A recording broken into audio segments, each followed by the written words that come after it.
பொது சேவை ஆணையத்துடன் senator Dato Shivraj சிறப்பு சந்திப்பு. முக்கிய விஷயங்கள் விவாதிப்பு.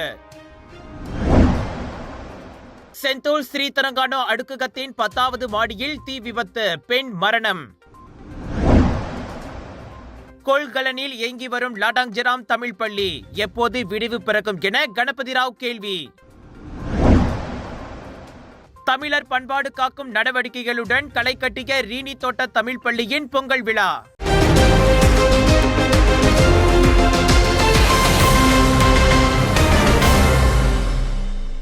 கொண்டெய்னர் எனப்படும் கொள்கலனில் இயங்கி வரும் பஹாங் ஜெராம் தோட்ட தமிழ் பள்ளியின் அவலம் மக்களவையிலும் எதிரொலித்தது. அரசு உரை மீதான விவாதத்தில் பங்கேற்ற ஸ்லாங்கோர் கில்லான் நாடாளுமன்ற உறுப்பினர் வி கணபதி ராவ் அப்பள்ளியின் நிலையை கூறி கவலையும் ஏமாற்றமும் தெரிவித்தார். இந்த 2025ஆம் ஆண்டிலும் நாட்டில் ஒரு பள்ளிக்கூடம் கொள்கலனில் இயங்குவது என்பது வேதனைக்குரிய விஷயம் என்றார் அவர். இப்படி ஒரு அவல நிலையில் பள்ளிகள் இயங்குவதை இனியும் அனுமதிக்க கூடாது.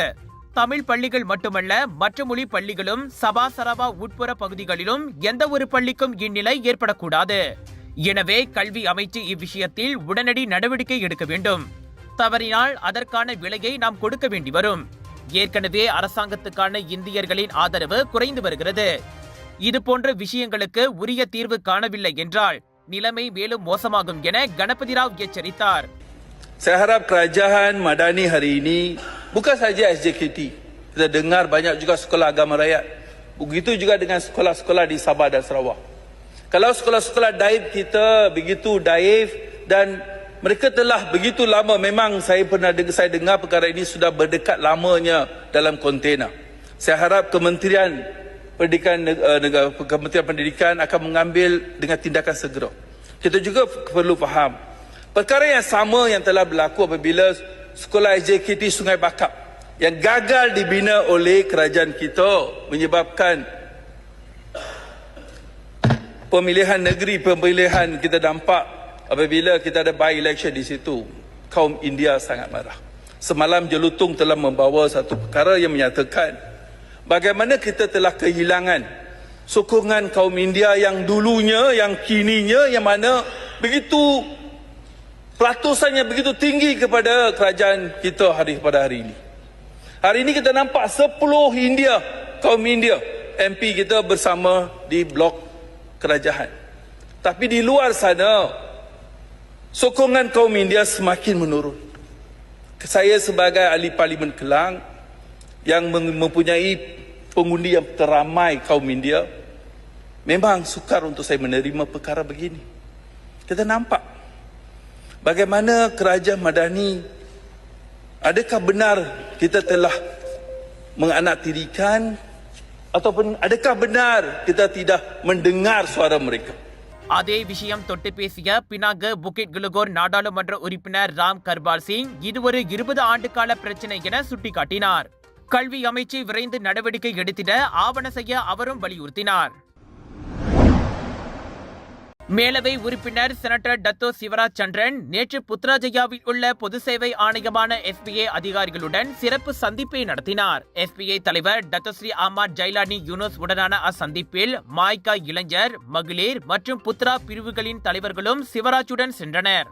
பொது சேவை துறையில் ஆள் சேர்ப்பு உள்ளிட்ட பல்வேறு விஷயங்கள் குறித்து அச்சந்திப்பில் விவாதிக்கப்பட்டது. அரசாங்க வேலைகள் அனைத்து மலேசியர்களுக்கும் உரித்தானவை. தகுதி மற்றும் ஆற்றல் அடிப்படையில் உரியவர்கள் தேர்வு செய்யப்படுவதாக அச்சந்திப்பின் போது SBA தெளிவுபடுத்தியது. வேலைக்கு விண்ணப்பிப்பவர்களின் எண்ணிக்கை அதிகரிப்பதற்கு ஏற்ப வேலைக்கு ஆள் சேர்ப்பும் அதிகரிக்கப்படும் என SBA உறுதியளித்தது. எனவே பொது சேவை துறைக்கு மேலும் ஏராளமானோர் விண்ணப்பிப்பது முக்கியமாகும். இந்தியர்களிடமிருந்து வரும் விண்ணப்பங்களும் வரவேற்கத்தக்க வகையில் உள்ளன. இந்நிலையில் மேலும் ஏராளமான இந்தியர்கள் அரசு வேலைகளுக்கு தேர்ந்தெடுக்கப்படுவதை உறுதி செய்ய அவுட்ரீச் திட்டங்கள் அதிகரிக்கும் கடப்பாட்டையும் டத்தோ சிவராஜ் உறுதிப்படுத்தினார். போன பார்லிமெண்ட் சிட்டிங்ல பாத்தீங்கன்னா நான் ரொம்ப குறைவான எண்ணிக்கையை தான் நான் கேள்வி கேட்கும்போது ரொம்ப குறைவான எண்ணிக்கை தான் காமிச்சாங்க. சிவில் சர்வன்ல PTD ஆபீசர்ஸ்ல கிட்டத்தட்ட 629 பேர் தான் PTD ஆபீசரா இருக்காங்க. அப்புறம் நர்சிங்ல பாத்தீங்கன்னா ரொம்ப குறைவான ஒரு 72 பேர் தான் படிச்சுக்கிட்டு இருக்காங்க அப்படின்னு ரொம்ப அந்த ஸ்டாட்டிஸ்டிக்ல பார்க்கும்போது ரொம்ப கொஞ்சம் வருத்தமா இருந்தது.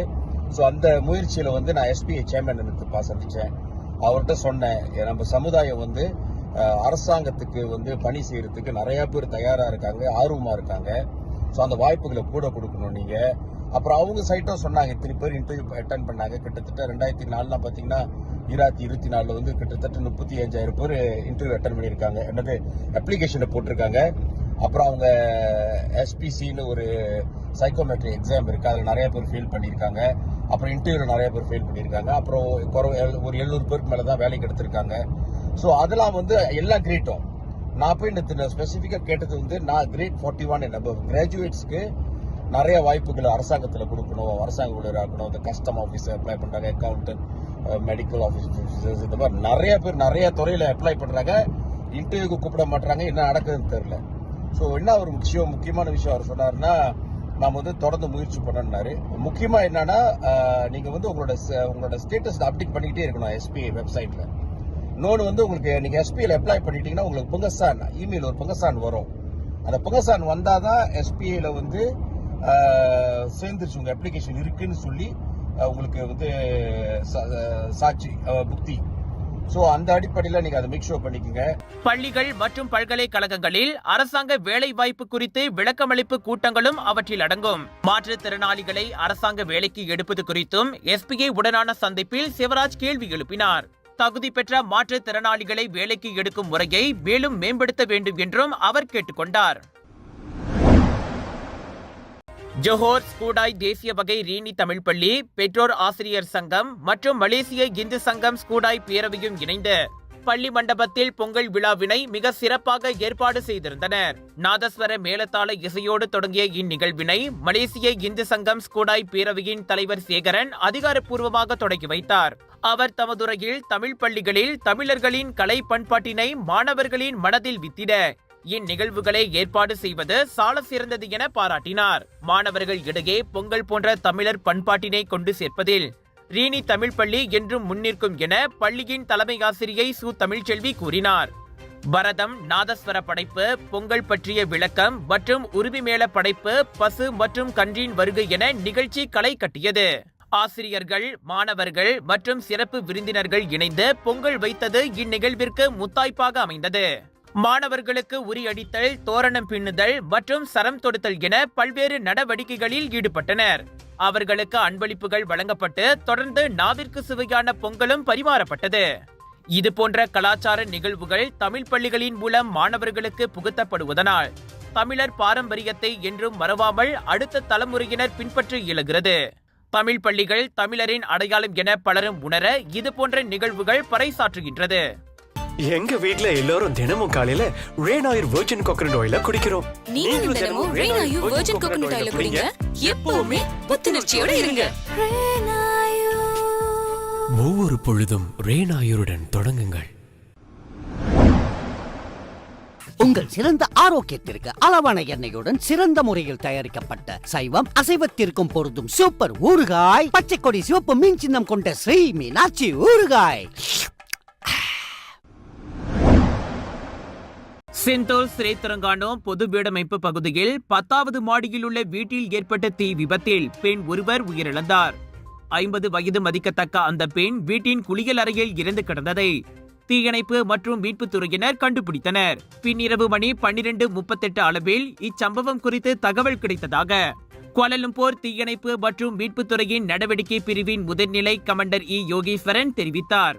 செந்தோல், திட்டிவாங்சா மற்றும் ஹங்துவா ஆகிய தீயணைப்பு நிலையங்களை சேர்ந்த சுமார் 20 தீயணைப்பு வீரர்கள் சம்பவம் நடந்த வீட்டிற்கு சென்று தீயணைக்கும் பணியில் ஈடுபட்டனர். அதிகாலை மணி 1:30 அளவில் தீ முழுமையாக அணைக்கப்பட்ட பின் அந்த இந்தோனேசிய பெண்ணின் சடலம் மேல் நடவடிக்கைக்காக போலீசிடம் ஒப்படைக்கப்பட்டது.